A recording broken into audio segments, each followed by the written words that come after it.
Shalom Ouvracha, existe-t-il un rapport entre les différentes générations? Est-ce qu'une génération, par exemple, peut s'engager en son nom et au nom de générations futures qui n'ont pas vu le jour? Voilà que dans notre paracha, la paracha de Nitzavim, les Bnei Israël vont s'engager en leur nom et à notre nom, les générations futures, à respecter la loi divine. Mais quelqu'un peut s'engager, même génération peut s'engager en son nom, mais en aucune façon à s'engager pour ceux qui n'étaient pas présents au moment du pacte.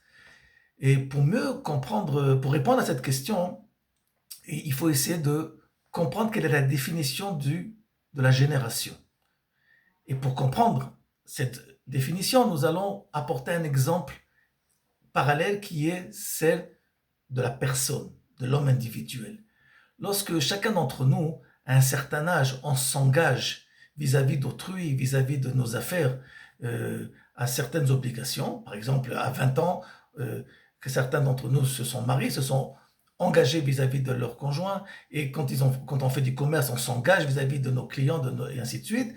Voilà que à 40 ans, peut-être qu'on va se poser la question, est-ce qu'on doit toujours tenir parole à notre engagement, puisque biologiquement parlant, les cellules se renouvellent tous les 7, 8, 9 ans, et que c'est clair que si 20 ans sont passés, biologiquement parlant, je ne suis plus la même personne. Et la personne de 40 ans qui se trouve devant moi, c'est pas celle qui s'est engagée quand elle avait 20 ans. Donc peut-être qu'il y a une possibilité de dire, je ne suis plus là.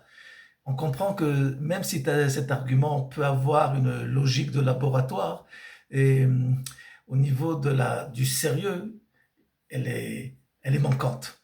Et pour comprendre cela, on comprend aussi que la notion de la personne n'est pas une définition biologique, mais tout simplement une définition de l'âme de la personne, de la personnalité. Et cette âme de la personne n'a pas d'âge, elle ne dépend pas du temps, elle ne dépend pas de l'époque dans laquelle je vis.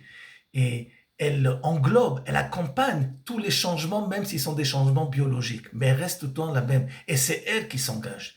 Il en est de la même façon aussi pour les générations. Même si les générations sont tout simplement des changements historiques du peuple, le peuple, la personnalité du peuple, qui englobe et qui accompagne cette personnalité nationale du peuple, elle ne change pas, elle reste tout le temps à accompagner notre histoire. Et au nom de cette personnalité nationale éternelle, on peut s'engager pour les générations futures comme un individu le fait pour les époques différentes de sa vie. Shabbat Shalom.